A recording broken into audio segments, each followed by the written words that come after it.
lain di bibir, lain di hati gimana, John? Nggak usah lah, mau bersatu nggak bersatu mah. Kalau orangnya bener mah tetap bener. Mau bersatu nggak bersatu juga. Satu Eh, chemistry ya. Kemarin kan dia tanya, siapa yang bisa menyumpal mulutnya Edis? Lah mulut Mikana kagak bisa lu sumpal. Apalagi mulutnya Edis.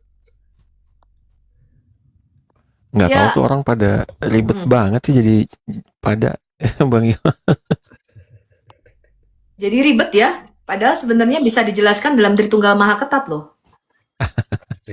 Biasa aja lah. Hah? Apa? Udah coba nih, coba nih. Hmm. Kemana tadi? Oh ini enggak. Yesus punya Tuhan. Ribut dengan Anda membilang Yesus punya Tuhan. Bapa Tuhan, Roh Kudus Tuhan, Firman Tuhan. Berarti ada terpisah. Berarti satu hakikat, tiga pribadi, tiga terpisahkan. Saya naik ingin menanggapi ya, karena kurang tepat seperti yang Pak Bung menjelaskan. Jadi begini ya, frase Yesus punya Tuhan dapat dijelaskan dalam penjelasan yang harus ketat di dalam ketritunggalan itu. Bapa harus disebut Tuhan, anak juga harus disebut Tuhan, Roh Kudus juga harus disebut Tuhan. Ketika Bapa disebut Tuhan, tentu tidak ada tiga Tuhan. Makanya di Matius 11 ketika Yesus berseru, ya Bapa, Tuhan langit dan bumi. Karena Tuhan yang satu ini sesuai dengan rumusan Shema Israel. Nah, terus kemudian yang berikutnya, manusia Kristus Yesus tuh harus tetap ada.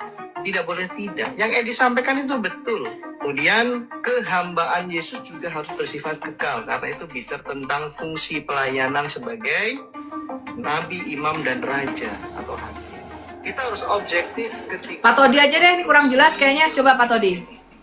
Iya, Bu.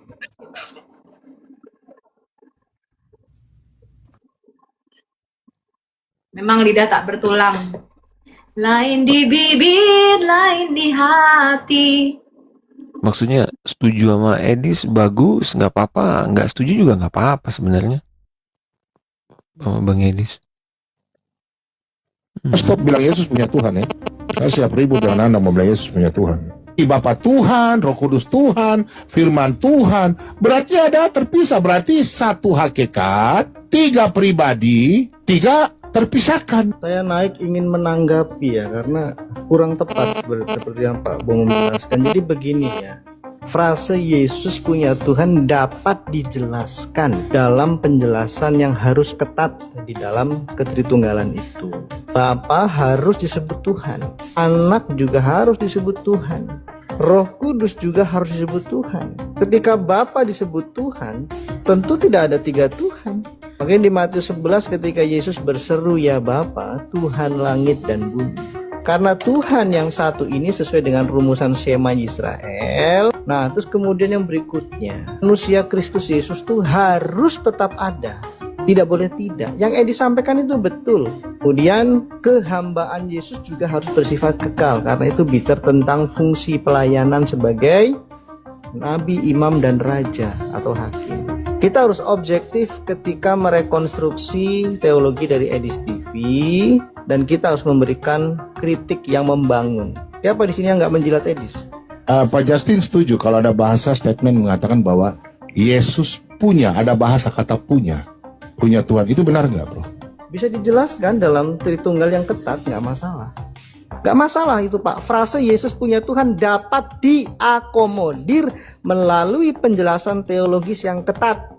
Jadi kalau mengatakan itu, Yesus punya Bapa bukan Yesus punya Tuhan, itu sesat justru. Itu saya dengar nih beberapa bulan ada yang mengatakan yang benar Yesus punya Bapa. Entah siapa yang ngomong itu. Kenapa ada di room ini sekarang kata-kata itu? Itu salah. Jadi kata punya itu terakomodir secara alkitabiah, itu kata ousia. Bicara kepemilikan, kepunyaan. Makanya kita tidak boleh mengatakan Yesus punya Bapa, bukan Yesus punya Tuhan. Itu dikotomi yang salah dan bisa sesat. Karena Matius 11 ayat 25, Yesus menyebut Bapa itu dengan sebutan Tuhan. Kalian ini awalnya jilat di semua. Saya ini nomor satu kritik. Sekarang Yesus punya Bapa juga salah. Bang Yon, Tuhan Yesus Salah punya aja. Bapa juga udah salah juga. Gimana sih, Yesus punya Bapa memang nih, lihat nih. Ya Bapakku, Bapamu gimana? Iya. Yohanes Yesus sendiri 20, berkata, 17. iya. Yohanes 8 ayat 54. Kenapa sih, Wak? Wah, mungkin anggap aja saya nggak ngerti lah, saya nggak punya ilmu lah. Silakan lah yang pintar-pintar, Bang Iwan. Coba Yohanes 8 ayat 54 nih ya. Ntar aku crop dulu ya.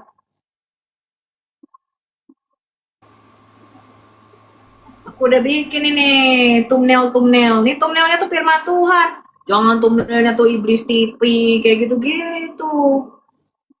Berarti mata pisau kita cukur ya.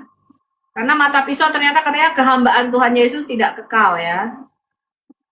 Itu Roh Kudus sudah turun belum kata mata pisau? Ya, kalau mata pisau mah lawak-lawak aja tuh teman-teman ya. Nih ya, kita lihat ya Yohanes 8 ayat 54. Suara AC ku keras ya. Enggak kok, aman, nggak kedengeran kok.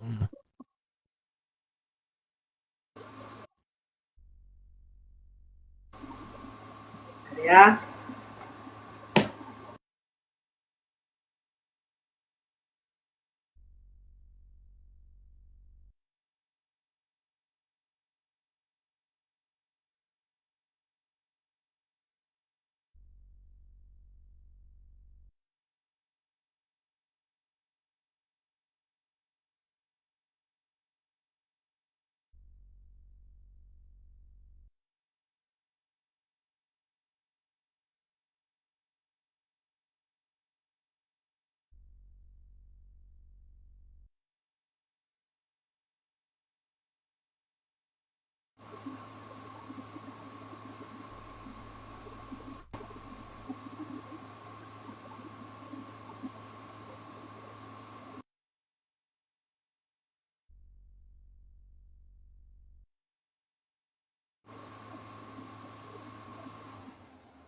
Ntar nih belum masuk dari iCloud bentar ya.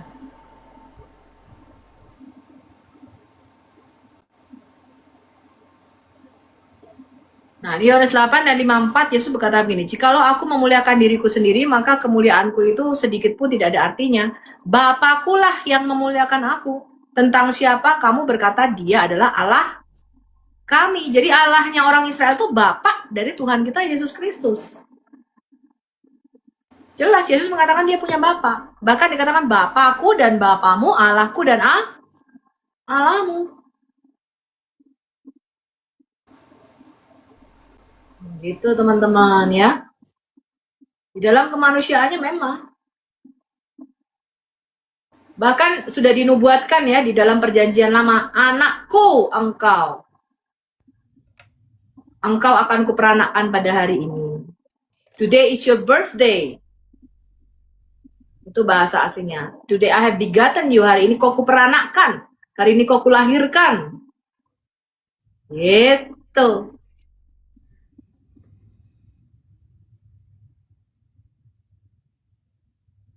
Kok dikatakan Yesus nggak punya bapa? Jelas Mesias itu Mazmur pasal 2 itu adalah nubuatan ganda untuk Raja Daud dan juga untuk Mesias. Maka dikatakan anakku engkau akan kuperanakkan pada hari ini. Gitu teman-teman.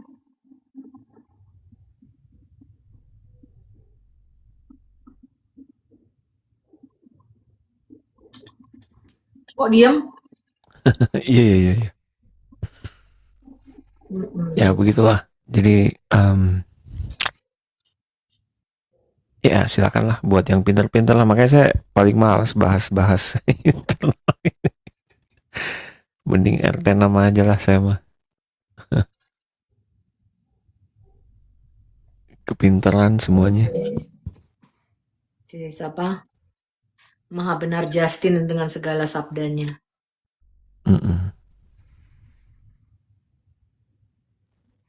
Coba Yon. Ini Kayaknya lagi apa? Tidur nih. Lagi cari ini kayaknya, sarapan kayaknya. Nah betul tuh kata Brother Kapak tuh. Saya nggak mau bahas-bahas, nanti data pribadi saya kena. Bener. Makanya saya menyesal tuh naik ke tempat apa Pavel itu ya. Kenapa ya? Karena kayaknya banyak yang salah sangka. Jadi saya pikir udahlah saya nggak mau ikut campur. Nanti ada yang ngorek-ngorek data pribadi, seram, Eh, seram ini. Mau oten, mau kadrun sama aja, bongkar-bongkar data pribadi. Mending saya diam aja lah. Heeh.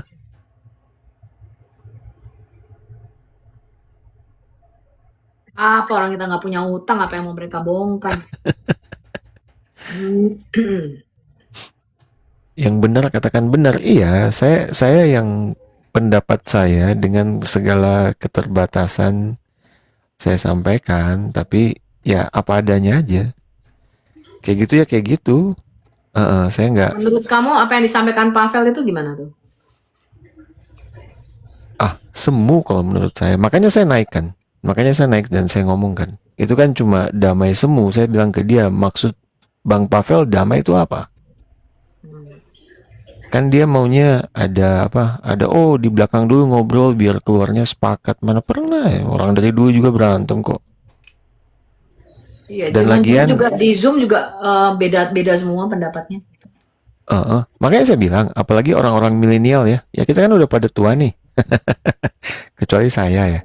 Maksudnya kalau kita dulu SD kan, ada Pancasila, Bhinneka Tunggal Ika. Damai itu, toleransi itu menerima perbedaan. Itu toleransi, itu damai. Menerima perbedaan, kita singkapi dengan baik. Boleh menyatakan perbedaan, tapi diterima. Bukan bikin Sama. grup, kumpul di belakang mau disamain nih. Ya nggak akan sama, mau gimana. Itu hanya apa ya, sekedar basa-basi. Dan yang saya paling bukan gini, Bu Sof, karena saya kan taruhlah saya junior ya, saya kan orang baru kan, nggak kenal siapa-siapa kan, bukan apologet juga. Cuma kok terkesan ada pentolan-pentolan ini nih, entah Sofiatul Polisi Al-Hayat, Ion, Justin, siapa, terus nanti mereka jadi polisi apologet gitu. Nanti saya ngomong langsung dibilang, Masihi, Pak sini kamu, Masihi, kamu Pak salah ngomong. Masihi, boleh nggak saya tanggapi juga Ya, sama Ibu silakan, Sofi? Bu, silakan, Bu Kak. Sofi, ini pendapat saya pribadi ya, Bu Sofi sebagai ya orang yang lumayan berumur lah saya ya. Akan tetapi kalau secara eh, apa namanya pengajaran seperti ini saya sangat bersyukur sekali baru-baru ini setelah terbukanya komal-komal ini saya belajar. Akan tetapi hal fenomena yang terjadi terakhir ini ya kadang saya tidak mengatakan mewakili netizen ya karena saya tidak menerima mandat untuk mewakili tapi saya mewakili diri saya sebagai netizen.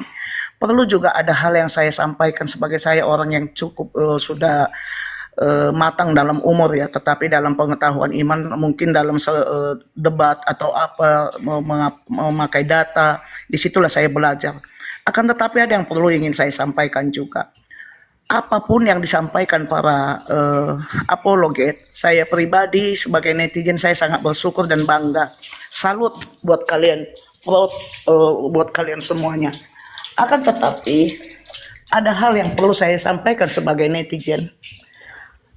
Bukan kami itu netizen itu bodoh-bodoh amat, tolol-tolol amat.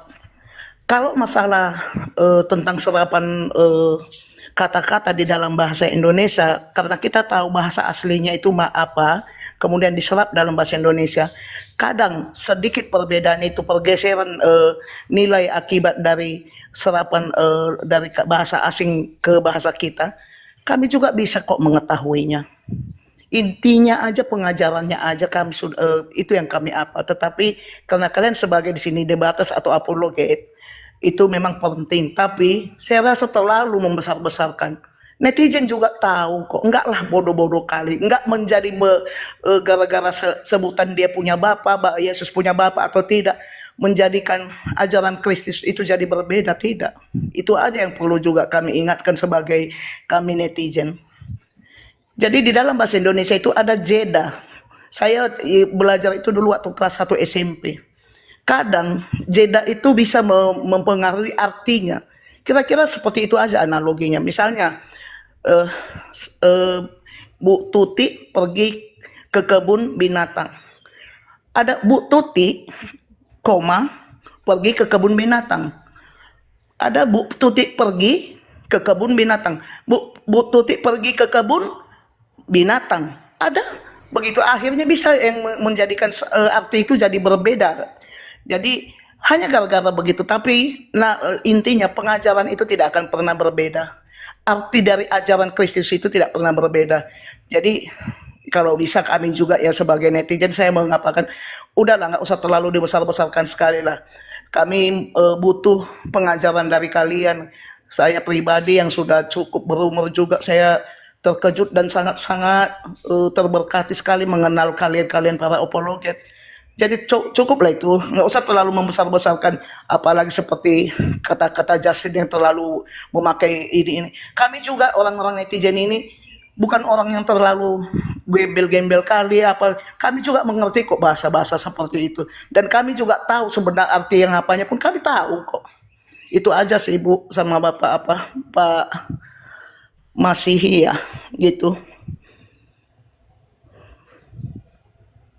Betul Bu, saya nangkep poinnya Kak Nani ya. Jadi kalau bener yang dibilang Kak Nani, meskipun misalnya gini ya, saya yakin netizen juga misalnya di dunia apologet ini ada sebagian, oh Tuhan Yesus punya Tuhan, ada yang setuju, ada yang nggak setuju Tuhan Yesus tidak punya Tuhan. Lalu kalau ada perbedaan itu memang apakah teman-teman netizen yang Kristen ini tiba-tiba jadi pengen keluar dari Kristen gitu? Kan nggak juga kan? Enggak juga, iya benar itu Iya yang kan? saya katakan. Betul kan? Jadi kan sebenarnya tidak perlu juga yang di atas ini sok penting gitu. Iya nggak sih? Benar, itu saya tadi saya capek tadi memikirkan kata-kata, saya takut juga Iya, terlalu. bener Bu. Jadi kalau saya mau pakai bahasa Bu, kadang-kadang ini para apologet ini, maaf ya Bu Sof ya, Bang Yon ya, saya sekarang kan ambil posisi netizen nih, saya kan juga netizen. Kadang-kadang para apologet ini sok penting, merasa sok pintar, merasa apa yang mereka katakan itu akan membuat orang tiba-tiba keluar dari Kristen gitu, atau Ya, gimana? berubah pikiran atau Ya gimana? nggak Enggak lah. juga. Meskipun di saat yang sama, ya saya juga termasuk yang bersyukur ya. Saya kan juga kenal ginian tuh gara-gara YouTube-nya Edis TV dulu kan. Terus saya Betul. jadi kenal Bu Sofi, saya jadi kenal Bang Ion, saya jadi banyak belajar, saya jadi apa? Istilahnya Mr. M tuh apa ya? Cinta mula-mula sama kekristenan yang udah pudar itu bisa ada kembali gitu.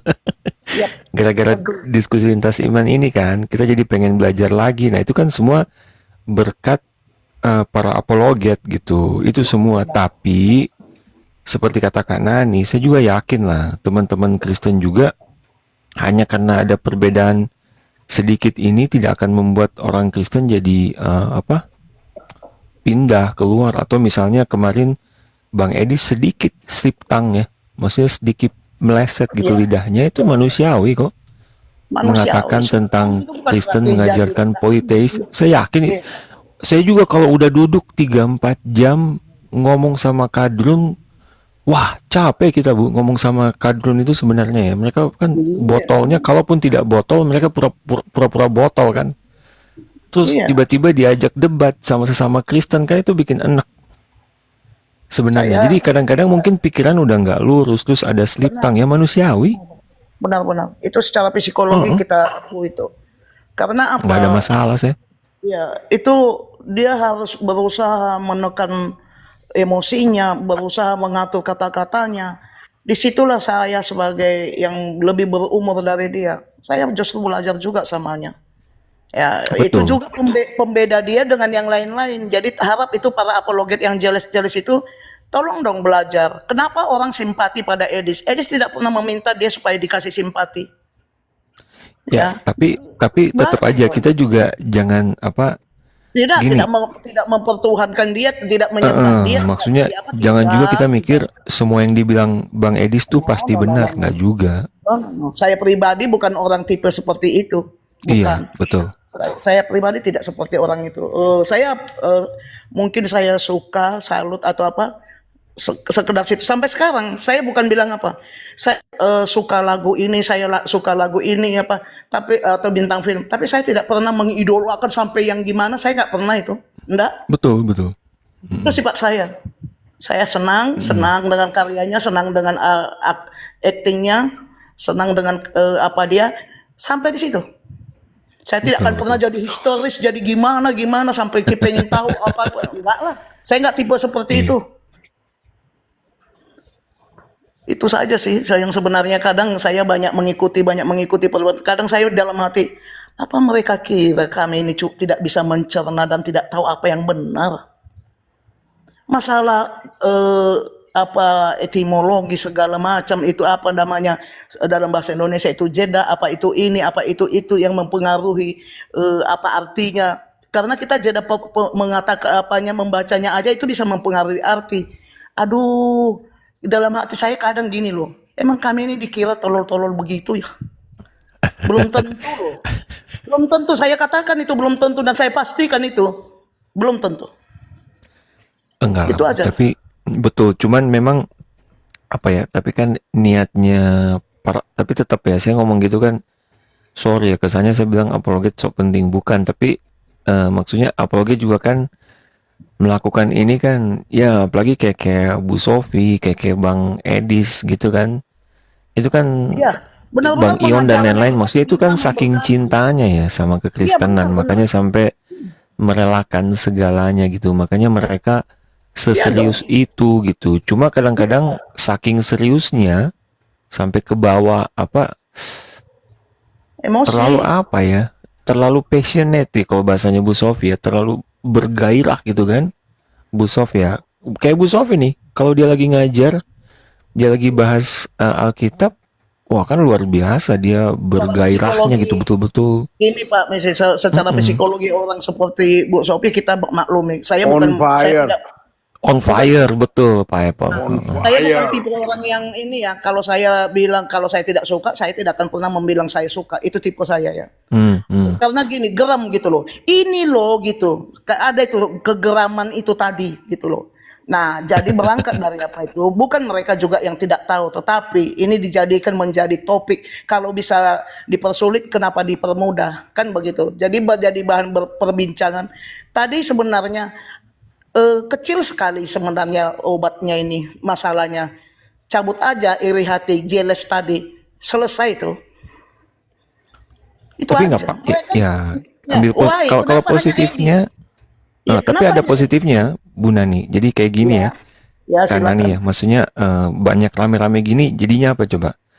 Di room RT sebelah Kadrun itu sebenarnya sepi jadinya. Itu jadinya mereka sendiri aja. Orang Kristen tuh nggak ada lagi yang ngeliat ke sana. Mereka lihat rame di dalam sendiri gitu. Lihat yang pada berantem. Jadi, Mau kan ada apanya. Tapi kalau saya sih pernah juga saya apa ya berdebat dengan RT sebelah dengan di room kecil. Saya bilang gini, kalau orang cerdas itu dan kebenaran itu adalah benar ya kebenaran lah namanya yang benar. Itu memang perlu diuji. Dan kalau saya bilang, berani nggak kalian mempertanyakan ayat yang selalu kadang kalau situasional, kalau lagi menguntungkan ya sohib ya kalau enggak ya doib. Kalau kami tidak ada, ya tidak begitu. iya. Kalau saya sih, karena nih, untung yang lagi beken tuh Edis TV. Kalau saya nih, Masihi ini yang beken penontonnya 10.000. Jangankan 1, 2, 3, 4 yang blunder, bukan blunder ya, maksudnya yang slip tongue atau narasinya terlalu tajam, pinggir jurang.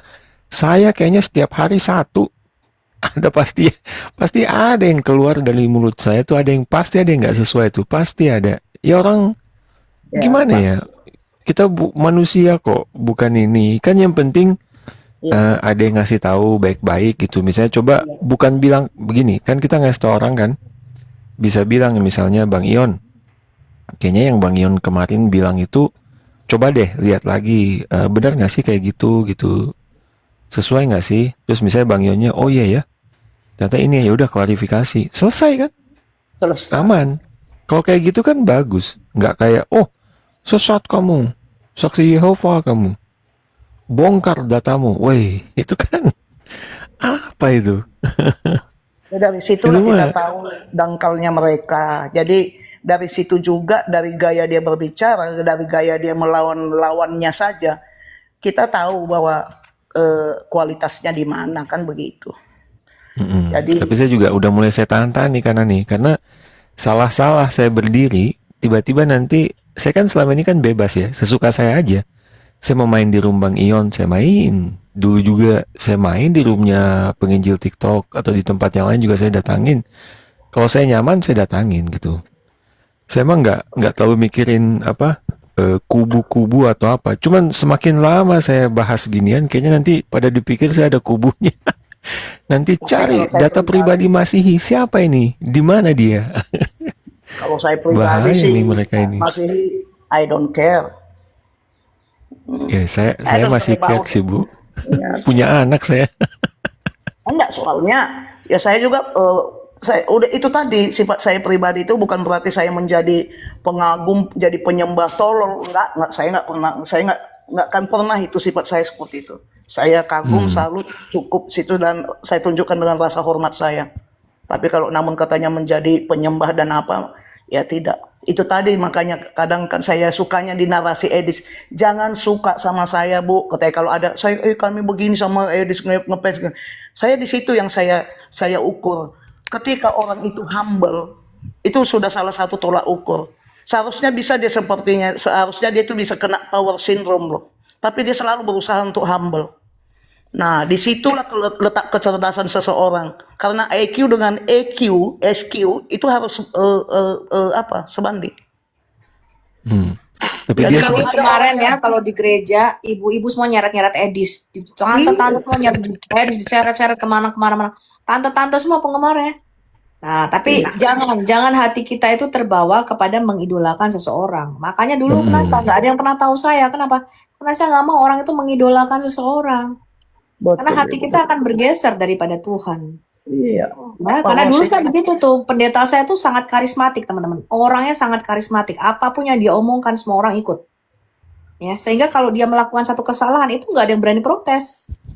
Betul. Akhirnya jatuh, ya jatuh. Nah, itulah sebabnya jangan sampai. Kenapa? Ketika tidak ada yang berani protes kepada pendeta saya, tidak ada yang berani mengkritik beliau, semuanya, wow, ini paling hebat dan sebagainya. Jatuh. Kenapa? Karena tidak ada yang tahan pujian itu selain Tuhan Yesus. Hanya Tuhan Yesuslah yang ditinggikan. Betul. Gitu. Makanya saya bilang doakan Bang Edis. Justru dalam posisi seperti itu sangat rawan. Karena kemana-mana orang mengidolakan dia. Kemana-mana di sini disyarat-syarat di gereja. Orang-orang gereja tuh sangat mengidolakan beliau. Kemana-mana beliau minta difoto. Gitu. Makanya untung kita harus berdoa supaya beliau tetap humble, tetap rendah hati. Sebab kalau iya. sampai beliau menjadi tinggi hati, sombong, lah kemudian tidak bisa diprotes, tidak bisa dikritik, nah itu yang akan menyebabkan beliau jatuh, teman-teman. Gitu. Gini, Bu Sof, kalau saya ya, misalnya saya ngomongin saya. Kalau Masihi ada di posisi Edis sekarang ya, terus ini netizen ribut, dikritik kiri kanan. Dalam hati saya, alah bodo amat, saya udah punya rumah ini. Bodo amat, mau saya berhenti besok terus kenapa? Bisa aja saya berhenti aja besok, terus saya cari apa kerja aja apa di Amerika gitu. Bodo amat, nggak usah ngurusin netizen ini daripada bikin bete kan. Ya bisa aja kan. Itu kalau saya. Tapi kan Bang Edis kan beda. Jadi maksudnya apa ya? Ya gitu. Kalau saya sih saya nggak apa ya. Jadi gimana ya? Iya, kalau saya nih, makanya kadang-kadang orang itu mengkritik kiri kanan. Kalau saya sih, makanya saya bilang untung bukan saya. Untung bukan saya di posisi. Kalau saya di posisi Edi, saya bisa aja kayak gitu dalam hati saya. Maksudnya, ini orang nyebelin rese gitu, bikin pusing, ngapain? Saya lakuin aja sesuka hati saya, atau saya cabut aja nggak ngapa-ngapain. Bodoh amat. Iya, itu potensi terjadi pada siapapun itu. Jadi Iya bisa aja kan? berpulang pada karakter juga dan niat awal tadi, yaitu tadi konsistensinya itu konsisten nggak dia. Jadi banyak orang jatuhnya itu kan di ketika di masa kejayaan tentang banyaknya pujian segala macam, yaitu tadi kayak kalau kita bilang seperti star syndrome, power syndrome itu benar adanya. Jadi kembali juga lah menjadi netizen yang cerdas, netizen yang baik gitu kan. Kita juga jangan terlalu, karena kita juga menyumbangkan hal-hal yang buruk juga dan itu memang tidak bisa dicegah kan gitu. Nah, jadi kembali ya supaya seperti yang tadi saya bilang itu, saya benar-benar ya merindukan dan memang benar-benar terberkati sekali dengan adanya room-room pengajaran seperti ini. Itu kayak kalau boleh Bu Sofi kembalilah kepada seperti kami dulu selalu menginginkan di mana ya Bu Sofi, di mana ya gitu. Jadi kami selalu sedia ada kertas, ada pulpen, supaya kembali ke situ aja deh, gitu aja. Karena mereka ini semua juga saya bisa bilang juga ada juga yang pansos buat keributan. Nanti ibu datang jadi apalagi jadi pengajaran sekarang jadi ketinggalan. Ya loh, udah pusing saya mengikuti ini. Gitu loh Bu Sofi. Kembali ke awalnya tadi lah. Pelayanan terhadap kami yang awam tentang ini kan akhirnya saya pribadi aja kembali saya buka, oh iya ya, oh iya ya, oh iya ya. Karena dulunya kami juga tidak pernah mendengar seperti saya jemaat HKBP yang gereja suku yang semuanya seremonial, jemaat datang duduk ya seperti itu terus itu apa ya, kemudian kor udah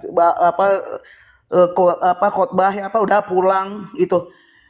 Tidak pernah saya jamin itu Dwi Natur apa Tritunggal di mana kita banyak itu tidak kita dapat itu. Jadi di room pengajaran ini saya terberkati. Jadi kalau boleh saya sebagai netizen saya bilang udahi aja itu Bu, kalau nggak bisa diapain udah kembali lagi pengajaran lah Bu, supaya kami kembali menunggu Ibu dengan kertas dan pulpen lagi gitu loh. Makasih. BTW, Bu Sof baca buku-bukunya Michael Heiser nggak? Baca dong. Justru dari Michael Heiser itulah aku mengambil semesta cara pandang Iya, pandangannya dia ya. Divine Council World of View-nya dari situ.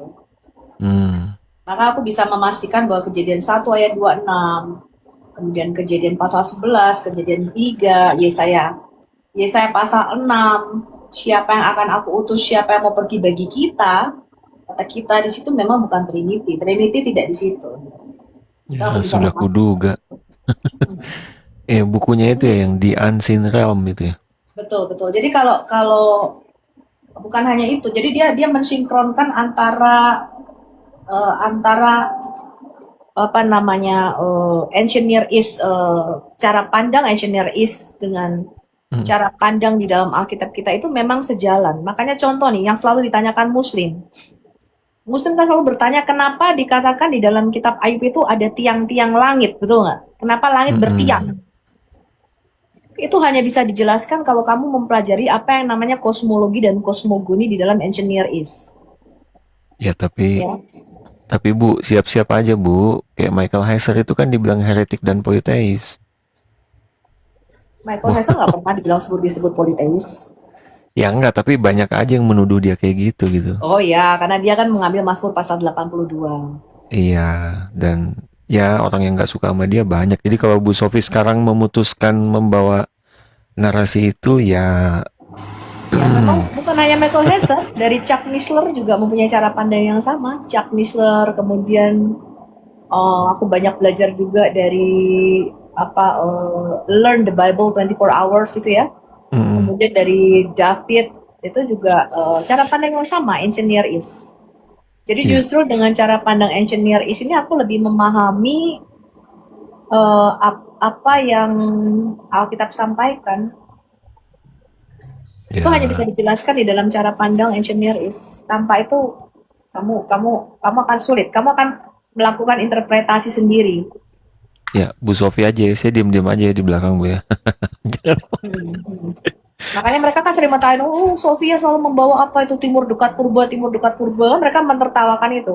Ya karena kedalaman pembelajaran mereka nggak sampai ke situ. Jadi yang mereka pelajari itu sebenarnya gini, tulisan-tulisan patriastik. Jadi interpretasi atau penafsiran dari bapak-bapak gereja. Kemudian yang mereka pelajari konsili-konsili. Nah, tapi pendekatan aku di dalam membaca Alkitab tidak demikian. Pendekatan aku bukanlah konsili maupun tulisan-tulisan patriastik. Walaupun itu tidak aku nafikan ya, bahwa kita harus mengerti bagaimana cara pandang bapak-bapak gereja ini di dalam menafsirkan Alkitab. Itu tidak aku nafikan. Tapi pendekatan yang paling mendekati itu adalah konteks cultural atau konteks budaya yang melatar belakangi penulisan Alkitab kita. Itu yang paling mendekati. Gitu loh. Karena bapak-bapak gereja ini hidupnya ribuan tahun jauh setelah Musa. Jadi kalau kita mau tahu sebenarnya apa yang ditulis oleh Musa dan para nabi harus kembali ke zaman itu. Sama seperti ketika kita mau menganalisa Quran misalnya. Ketika kita mengklaim Quran ini abad ke-7, kita harus tahu cultural background atau konteks yang terjadi, sejarah, latar belakang sejarah dan budaya yang terjadi pada waktu itu. Contoh kenapa di Quran ini dikatakan ada Nasrani, ada Sabiin, ada Yahudi. Ya karena mereka berkontak dengan 3 kelompok-kelompok ini. Nah, di Alkitab nggak ada tuh namanya Sabiin. Kalau kalian baca ya, misalnya di Alkitab itu tidak mengenal namanya Elohimnya orang-orang Hindu misalnya. Nggak pernah di dalam Alkitab kita ada namanya Dewa Wisnu, Dewa Shiva, Dewa Brahma. Itu nggak dikenal di dalam Alkitab kita. Elohimnya orang Barat ini nggak dikenal. Ya, mereka ini kontak misalnya nih Dewa Kamosh, kemudian Baal, Asherah, ya El atau Elohim, El Elyon itu adalah dewa-dewa yang disembah oleh bangsa-bangsa yang kita sebut tinggalnya ya, itu namanya di daerah subur bulan sabit. Seputar itu. Jadi sudah kita pastikan penulis Alkitab, Musa dan para nabi, itu dia punya kontak yang dekat dengan orang-orang yang tinggalnya di timur dekat purba. Karena itu nggak dikenal yang namanya misalnya God-nya orang misalnya Thanos. Kenapa nggak ada dewa Thanos di dalam Alkitab kita? Atau Loki misalnya, atau misalnya Thor. Nggak dikenal di dalam Alkitab kita karena mereka nggak kontak dengan budaya ini gitu teman-teman. Ini Anda mesti paham namanya cultural background-nya. Jadi dalam melihat Alkitab, contoh Bang Edis kemarin pernah mengatakan begini. Ketika dikatakan di dalam Mazmur Daud, Allah adalah gunung batuku. Lalu Muslim ini karena mereka tidak membaca Alkitab di dalam konteks, mereka tuh nggak ngerti konteksnya ketika berbicara. Itu orang tuh kan ada konteksnya. Masih betul nggak? Ketika kita orang Betul, Jawa betul. misalnya, atau kamu misalnya orang Sulawesi misalnya, kamu dalam menaraskan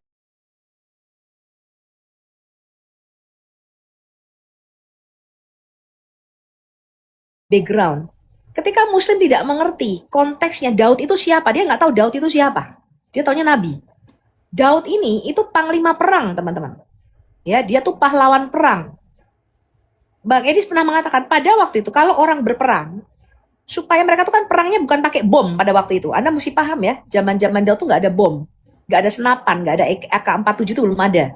Mereka tuh perangnya tuh menggunakan lembing, panah, ya batu-batu yang dilontarkan. Nah, dengan mengetahui background cultural ini, kalian harus tahu untuk mereka itu biasanya mereka berlindung, itu mereka tuh bersembunyi di belakang gunung, gunung batu namanya.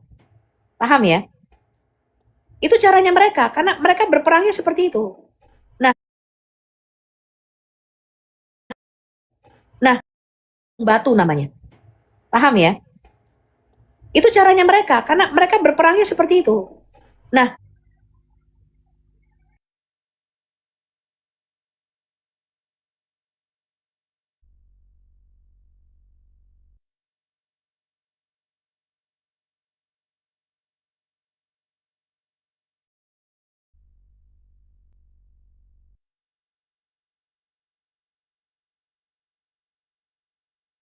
itu contoh kecil itu yang saya katakan membaca Alkitab tuh harus tahu konteksnya. Itu harus tahu. Bu Sophie, banyak yang perlu harus diberitahu bahwa di pengajaran Alkitab itu kita kan pengajaran itu kan banyak memakai perumpamaan ya Bu ya. Kalau ini bukan ke perumpamaan sih Bu, lebih ke ya Analogi. Jadi analogi. Jadi contoh misalnya karena Daud panglima perang, maka dia menggambarkan Allah itu sebagai kota bentengku, kubu pertahananku, gunung batuku gitu loh maksud saya. Ya, benar. Ya, Saya kan? paham, Bu. Sampai di situ saya paham. Karena kebetulan kan semalam juga diputar Pak Ion yang masalah tentang apa itu dialognya Edis TV dengan Gus Wifi yang masalah Daud dengan Nathanael yang datang ke mendatangi dia itu kan yang diapakan itu kan perumpamaan, sehingga yang ada tuduhan bahwa Al-Quran itu menjiplak cerita itu, ya disitulah kadang kegagalpahaman mereka kan, Ya mereka bahwa nggak tahu konteks. Orang Islam itu nggak tahu konteks. Orang Isa Al-Masih aja orang Arab. Jadi betul untuk betul gini loh, karena yang menulis itu orang Israel, Anda itu mesti tahu orang Israel ini hidupnya pada zaman apa, gitu loh. Budayanya apa? Ya, sebagai contoh, ketika Yesus memberikan perumpamaan bahwa kedatangan yang kedua kali itu seperti mempelai perempuan yang menunggu mempelai laki-laki. Kenapa? Karena Mesias itu di pandangan orang Yahudi itu adalah tunangan atau suami daripada bangsa Israel. Nah, contoh-contoh saya kasih. Kalau Muslim membaca misalnya perjamuan kawin anak domba, mereka tuh tidak tahu konteksnya. Mereka tuh tidak tahu cultural backgroundnya. Itu ada ada konteks backgroundnya. Nah, itu hanya bisa Anda pahami kalau Anda mempelajari apa yang namanya adat istiadat dan budaya orang Yahudi. benar. Gitu loh, karena yang nulis itu orang Israel, itu bukan orang Amerika.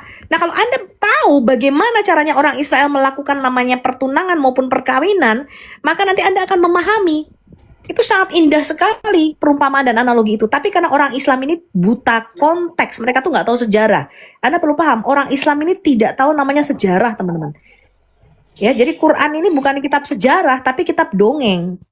Ya, sehingga mereka tuh tidak ngerti konteksnya. Mereka tidak punya culture atau konteks seperti di dalam Alkitab kita. Gitu. Contoh-contoh, saya kasih ada contoh lainnya. Ketika Yesus di Yohanes pasal 7 dia katakan, maka pada puncak perayaan itu, Yesus bangkit dan berdiri, kemudian dia berkata, barang siapa haus, baiklah dia datang kepadaku, ya, karena aku akan memberikan kepadanya air hidup, dan air yang akan aku berikan itu akan kekal, ya, dari dalam dirinya akan keluar sumber mata air hidup itu, yang akan memancar sampai hidup yang kekal. Mereka, kalau kita membaca tahun 2025, kita ini menginterpretasikannya secara serampangan, maka kita akan salah interpretasi. Kenapa? Kita hidupnya 2000 tahun setelah konteks budaya pada perayaan apa itu Yesus berdiri. Perayaan itu dikenal sebagai perayaan Sukot atau perayaan air hidup.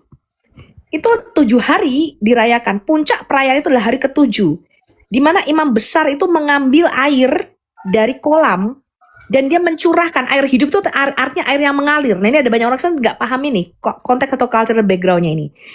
Maka imam besar itu akan mencurahkan air lambang hujan turun ke bumi, ya, untuk mengairi bumi ini, membasahinya, itu memberikan berkat. Dan pada waktu imam besar itu mengalirkan air yang hidup itu, mereka membawanya bisa dalam kendi, ya, kendinya bisa dari emas dan sebagainya pada zaman itu. Kemudian mereka mencurahkan air ini yang mereka ambil, ya. Kemudian ini disebut sebagai the living water atau air hidup, dicurahkan ke tanah. Mereka berkata nih, Hosana, ya, Hosana bagi anak Daud. Itu yang Yonatan Nanda sering katakan Hosana itu artinya Tuhan minta pertolongan. Bukan. Ya, karena mereka tidak tahu apa konteks atau latar belakang budayanya. Nah, kalau kita membaca sepintas saja, kita bisa menafsirkannya sembarang-sembarang. Iya. Gitu loh. Boleh saya kasih contoh lagi, Bu, yang saya juga karena ya ilmu Alkitab saya kurang ya. Cuman saya baru tahu, harusnya udah lama, tapi saya baru tahu kemarin-kemarin ya. Belum lama lah tentang itu. Di surat Rasul Paulus di Korintus ya. Di situ kan ada ya ayat berapa sih? 14 ya kalau nggak salah ya, 1 Korintus 14 gitu, tentang apa?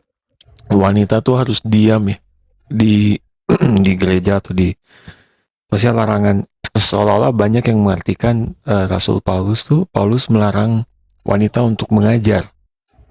Kayak gitu kan. Nah, ternyata kan setelah digali arkeologinya, ternyata di Korintus itu atau di Korintian itu ditemukan banyak tempel-tempel atau kuil-kuil penyembahan dewi-dewi Aphrodite. Jadi saat itu konteksnya Rasul Paulus mengatakan itu kepada wanita, sebenarnya bukan melarang wanita untuk mengajar. Tapi di Korintus saat itu, ini pandangan ya. Saya nggak tahu benar atau nggak, tapi dikaitkan dengan konteks dan arkeologi saat itu. Bahwa memang waktu itu pemujaan pagan, terutama wanita itu sangat-sangat ini gitu. Jadi wanita tuh di saat itu di Korintus itu sangat-sangat keterlaluan. Mereka merasa berkuasa, banyak ini begitu, terus ada prostitusi dan segala macam. Jadi agak banyak melenceng lah. Nah, itu yang sebenarnya diadres oleh Rasul Paulus, pandangan itu ya. Karena dikaitkan dengan konteks penyembahan Aphrodite dan temuan-temuan arkeologinya. Cuma kalau kita nggak punya konteks itu, seolah-olah di dalam kekristenan tuh wanita nggak boleh mengajar gitu. Itu saya kasih contoh jarak antara kita dengan Yesus itu 2000 tahun. Saya kasih ada contoh satu yang paling fatal. Ketika Yesus berkata kepada Petrus, di atas batu karang ini aku akan mendirikan jemaatku. Gereja Katolik and Kristen Protestan menginterpretasikan dengan cara yang berbeda. Saya kasih ada contoh. Inilah yang namanya salah menafsirkan. Mereka menafsirkan bahwa batu karang itu, Petrus itu menjadi paus yang pertama. Ya, sehingga mengatakan ini jalur kerasulan dari gereja ortodoks maupun gereja-gereja tradisional. Lalu Protestan mengatakan, oh no, itu Petra, itu nih batu karang yang besar. Batu karang itu adalah Petrus itu sendiri. Kenapa? Karena kita tidak mengerti konteks atau cultural background. Dan saya kasih tahu Anda, kalau Anda pergi ke Kaisarea Filipi, tempat di mana Yesus berkata, di atas batu karang ini aku akan mendirikan jemaatku, Anda akan mengerti konteksnya. Di situ itu ada sebuah batu besar yang menutup jalan kepada satu gua di situ, di mana orang-orang itu melakukan penyembahan kepada yang namanya Dewa Pan. Ya, Dewa Pan di situ, kalau Anda mengerti konteks atau culturalnya. Gua ini dipercaya pada orang-orang di Kaisarea Filipi pada waktu Yesus ngomong itu sebagai lubang atau jurang maut. Jadi kalau Anda masuk ke situ, itu akan menuju kepada satu titik pusat di bumi yang terus-menerus, dan mereka mengatakan itu adalah lubang atau jurang maut. Maka ketika Yesus berkata upon this rock, itu batu betulan yang ada di situ. Ya, itu batu betulan. Nah, kemudian dikatakan jurang maut tidak akan berkuasa atas umatku. So, jadi dia berkata bahwa penyembahan kepada Dewa Pan ini, ya kalau Anda baca itu cultural background, itu sangat menarik sekali kalau Anda kupas. Nah, ini kayak begini nih banyak.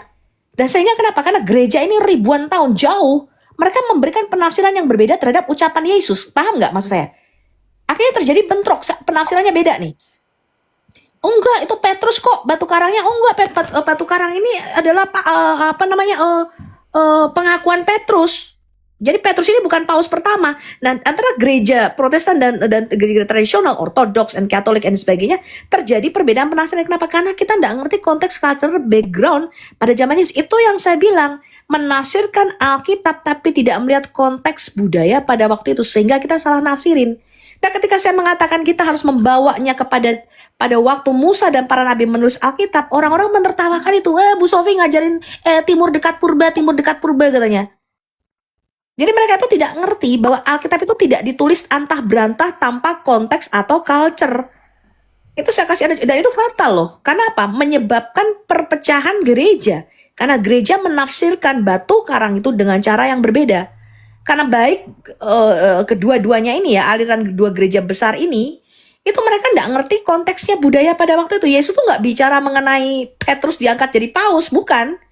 Nggak itu yang Yesus bicarakan. Dia benar-benar berbicara mengenai penyembahan kepada Dewa Pan, yang di situ orang-orang tuh mempercayainya sebagai satu jalan kepada jurang maut pada waktu itu. Itu kalau dikupas itu sangat luar biasa, teman-teman. Nah, sayangnya ketika saya mengajarkan ini, orang Kristen nggak percaya itu.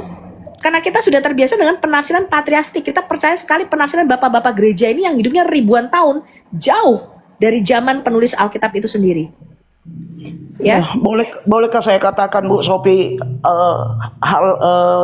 timbulnya suatu kalimat itu juga perlu kita ketahui hal-hal yang melatar belakangi kalimat itu, termasuk tadi jelas.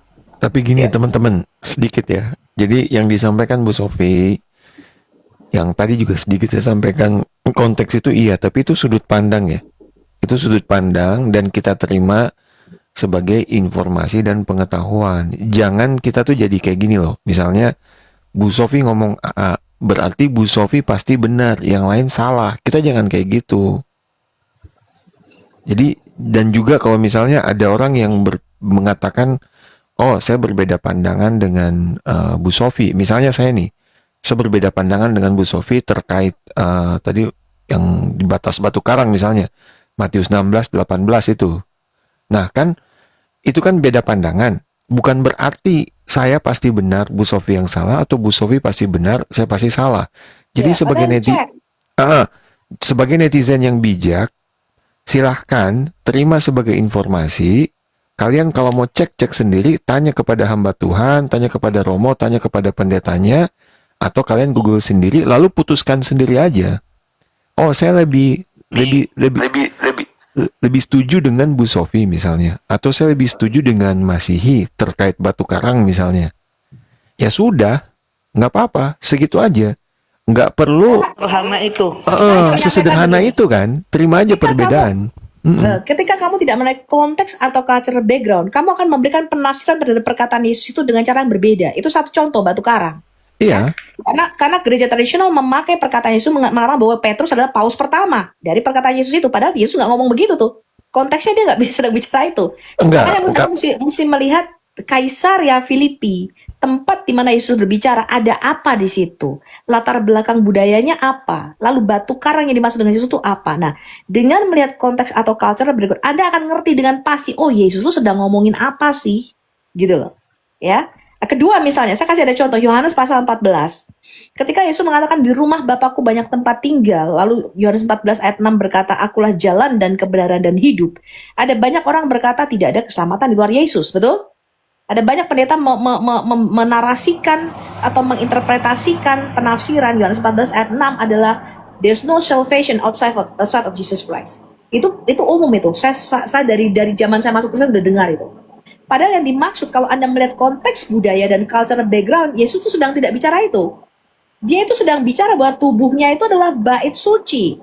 Jadi kalau Anda tahu konteksnya pada waktu itu, Anda mempelajari namanya tabernakel Musa, ya, maka orang Yahudi pada zaman Yesus itu dia dia mengerti betul apa yang Yesus katakan. Ya, jalan itu artinya adalah pintu masuk menuju tabernakel Musa. Mereka menyebutnya sebagai the way atau jalan, ya, satu-satunya pintu. Kemudian the truth itu adalah tirai. Jadi orang Yahudi itu menamakan tirai yang memisahkan antara pekarangan dengan ruang kudus itu sebagai the truth atau kebenaran.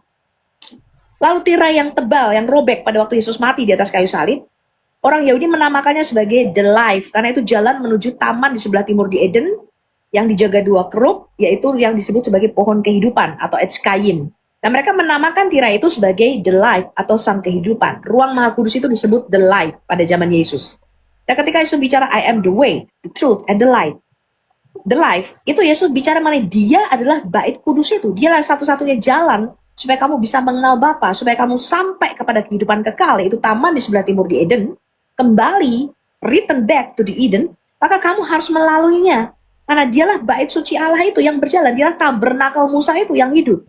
Ya. Nah, Yesus tuh ngomong begitu. Kalau kamu ngerti konteks atau cultural background, maka kamu itu bisa memahami perkataan Yesus dengan lebih pas gitu loh maksud saya. Paham nggak ini? Iya. Itu banyak itu di Alkitab kita banyak banget yang kayak gitu. Salah penafsiran. Iya, kalau aku cerita ya nggak selesai bisa 5 jam. Iya, dan apa ya? Maksudnya gini. Jadi tapi kesannya saya membela Katolik.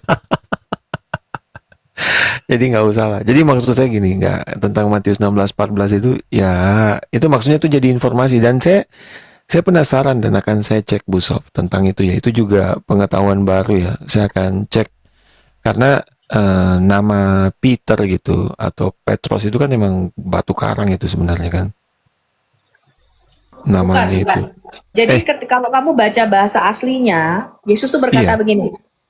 Engkau Petrus itu artinya batu kecil atau pebbles. Batu. Batu kecil, ya.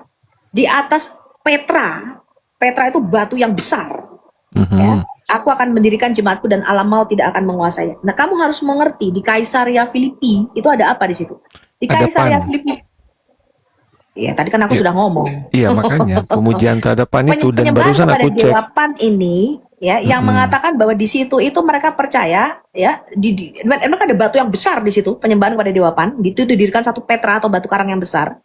Dan itu menutup jalan menuju suatu tempat yang mereka sebut lubang jurang maut.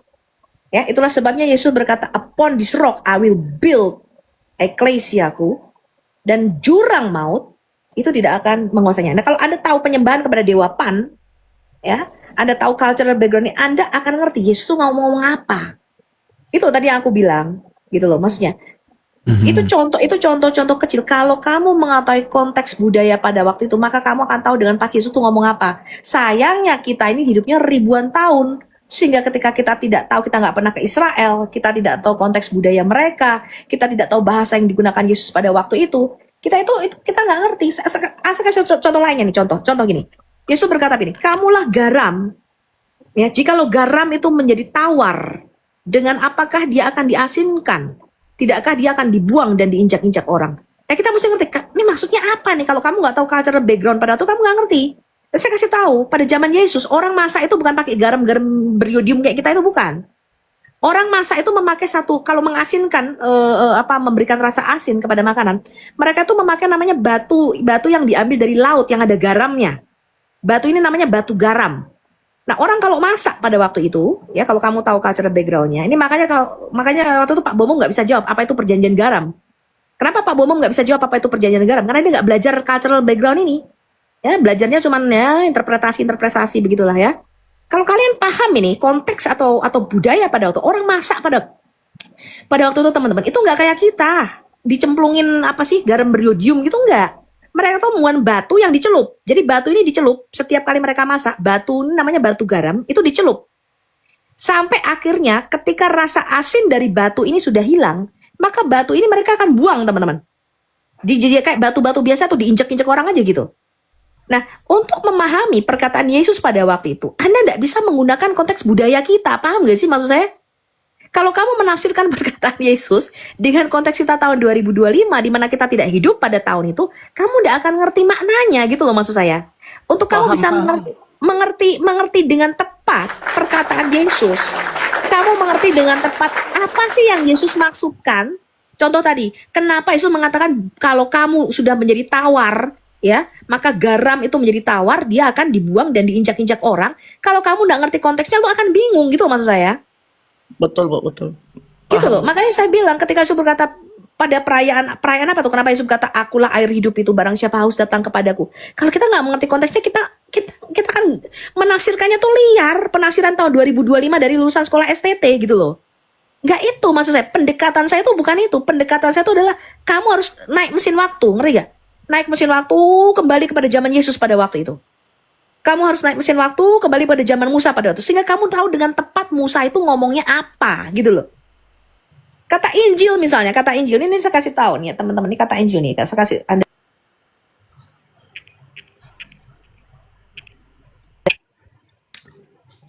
Markus 1 ayat 1, Rasul Markus itu menulis begini. Inilah permulaan Eu Angeleon. Inilah permulaan Injil Yesus Kristus anak Allah. Pertanyaan saya teman-teman, saya kasih tahu Anda nih, kalau kita ini orang Kristen dari kecil ya, ini Bu Nani kan lahir Kristen udah haleluya ya. Ketika mendengar kata Eu Angeleon, mendengar kata Injil, apa yang pertama kali ada di pikiran Ibu? Betulkah bahwa yang pertama kali ada di pikiran orang Kristen ketika mendengar kata Injil adalah Matius, Markus, Lukas, Yohanes, betul nggak? Betul. Betul. Kalau orang Muslim, apalagi ini Muslim udah jauh banget abad ke-7. Ketika mendengar kata Injil, ini saya kasih tahu Anda ya, ini potong kuping saya nih kalau perkataan saya salah. Ketika kita mengatakan Injil, di pikiran mereka kata Injil itu berarti sebuah buku yang diturunkan kepada Dede Ica Almacih. Betul apa enggak? Anda boleh tes ini perkataan saya ini, ya, potong kuping saya. Kalau orang Muslim mendengar kata Injil dan dia tidak menginterpretasikannya, apa itu Injil? Kalau Anda tanya sama orang Muslim, dia akan jawab apa? Kitab yang diturunkan kepada Nabi Isa. Kalau jawabannya selain itu, potong kuping saya nih. Nih, potong nih kuping saya. Iya, kalau ini ya saya yang jawab deh, mewakili Prien Inscription tentang Kaisar Agustus udah ada. Jadi tentang Evangelion itu emang itu diksi yang udah digunakan oleh orang Romawi. Dan saya kasih Anda contoh. Ketika orang pada zaman Markus, ini orang-orang abad-abad awal ya, tahun 50-an, 60-an Masehi, membaca tulisan Rasul Markus. Rasul Markus menulis begini, inilah permulaan Injil Yesus Kristus anak Allah. pada zaman itu orang ketika membaca itu pikiran mereka tuh bukan Matius, Markus, Lukas, Yohanes, nggak gitu teman-teman, paham nggak? Saya Ya, bawa udah Anda nih, Anda udah kembali ke dipakai mesin waktu nih. sebelumnya. Iya, kata Injil itu dikenal di dalam kekaisaran Romawi secara luas. Satu, ada tiga maknanya. Pertama, untuk mengumumkan yang namanya satu kemenangan militer. Saya kasih tahu Anda begini. Pada zaman itu, orang Romawi ini kalau menjajah, ini makanya ya, membaca Alkitab dalam konteks budaya, cultural background itu sangat asik. Saya kasih tahu Anda, pada zaman itu di kekaisaran Romawi, mereka itu kalau menjajah, karena mereka ini negara kecil ya di Roma. Mereka kalau menjajah itu beda dengan kalau Anda baca misalnya Babilonia, Assyria. Kalau menjajah itu bangsa jajahannya itu kan dibawa ke pembuangan, dibawa ke negaranya. Yang menjajah. Pada zaman Romawi, kenapa Yesus lahir pada zaman Romawi? Kenapa dia memberitakan kerajaan surga itu pada zaman Romawi? Saya kasih tahu Anda, kerajaan surga itu adalah eklesia. Itu adalah suatu daerah koloni. Ketika Yesus berkata, pergi, jadikanlah semua bangsa muridku. Sesungguhnya yang dimaksud Yesus begini nih, pergi, dirikanlah koloni-koloni kerajaan surga, kantong-kantong kerajaan surga, di mana di setiap koloni itu harus terdapat eklesiaku. Contohnya apa? Contohnya kerajaan Romawi. Karena itu dia nggak lahir pada zaman Babilonia, Assyria. Pada zaman itu penjajahan atau suatu kerajaan, kalau dia mengkolonisasi suatu negara lain, itu dibawa ke pembuangan. Ini beda dengan Romawi. Romawi itu mendirikan namanya daerah kolonia. Kalau saya nggak salah nih ya, John, mungkin kamu nanti bisa cek lagi. Ada sekitar 27 daerah kolonia yang didirikan oleh Romawi. Salah satunya adalah Galilea pada waktu itu, di mana prefekturnya adalah Pontius Pilatus. Ketika mereka menjajah suatu negara, karena mereka ini daerah kecil, mereka itu akan mendirikan namanya daerah-daerah koloni. Ya, di daerah jajahan itu didirikan koloni-koloni di mana terdapat eklesia di situ. Itulah kata eklesia yang dipakai oleh Tuhan Yesus. Nah, ketika misalnya ada suatu dia perang, Romawi ini perang gitu ya sama negara lain, mereka itu perangnya caranya gini, dia nggak akan mengirimkan seluruh pasukannya. Mereka hanya akan mengirimkan satu orang jagoannya.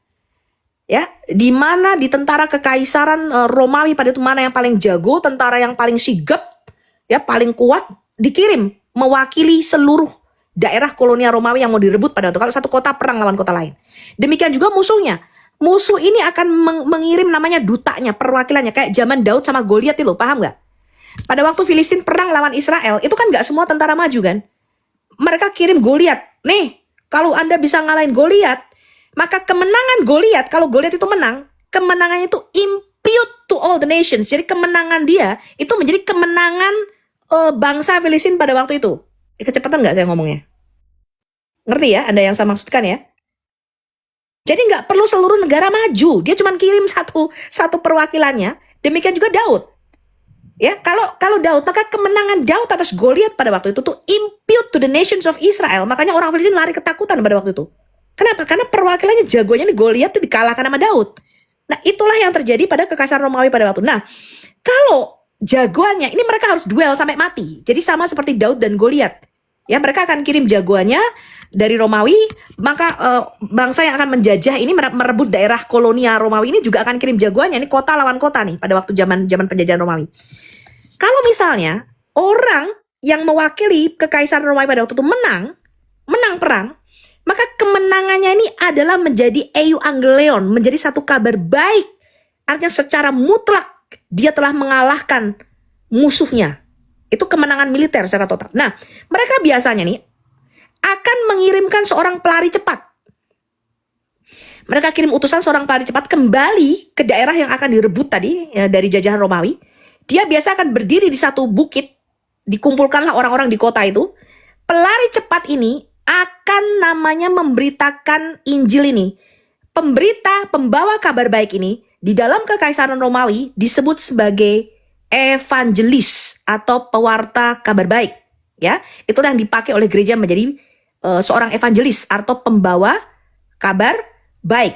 Seorang evangelis mereka akan kirimkan. Ini biasa orang yang larinya cepat. Maka dikatakan di dalam perjanjian lama dikatakan indah kedatangan pembawa kabar baik.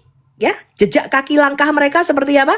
Meninggalkan daerah yang subur. Sekemanapun mereka melangkah kakinya, yaitu pelari cepatnya itu mewartakan kabar. Mereka naik ke puncak bukit. Lalu mereka akan berseru kepada orang. Seorang evangelis ini, seorang pembawa kabar baik, ini akan berseru kepada orang di kota itu.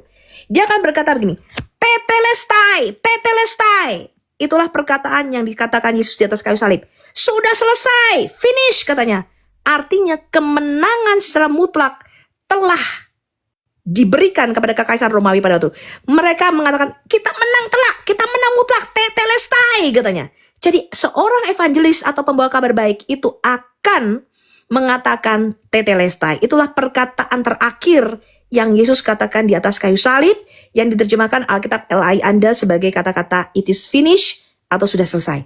Artinya Yesus menang secara mutlak. Menang terhadap apa? Kalau Anda baca di dalam Alkitab kita, bukan saja terhadap penguasa-penguasa manusia pada waktu itu, dia mengumumkan kemenangannya. Rasul Paulus berkata ini, dengan matinya Yesus di atas kayu salib, dia melucuti semua pemerintah-pemerintah dan penghulu-penghulu di udara. Itu yang disebut exousia atau arche, yaitu principalities and powers in heaven. Ya, pemerintah-pemerintah itu, kerajaan maut itu dikalahkan oleh Yesus, teman-teman, dengan kematiannya di atas kayu salib. Ya. Kedua, kata Injil yang dikatakan di dalam surat Rasul Markus pasal yang pertama, ayat yang pertama, inilah permulaan Euangelion atau Injil tentang Yesus Kristus anak Allah. Itu adalah mengumumkan lahirnya seorang raja baru. Tadi yang dikatakan Rab Jono sebagai kalender inskripsi Prien. Kata Injil ini dipakai ketika kelahiran Kaisar Agustus pada waktu itu sebagai anak Theos atau anak Allah pada waktu itu, dan dia mengubah penanggalan, dan dia membawa satu kerajaan baru, dia membawa pemerintahan yang baru. Nah, kata Euangelion, Injil, dikenal pada abad pertama sebagai kelahiran seorang raja. Jadi ketika pembaca pada zaman Rasul Markus membaca inilah Injil tentang Yesus Kristus anak Allah, mereka tahu seorang raja telah lahir. Jadi mereka pikirannya bukan, oh Injil itu maksudnya Matius, Markus, Lukas, Yohanes. Bukan. Apalagi Injil adalah kitab yang diberikan kepada Dede Isa. Enggak begitu cara mereka mikir.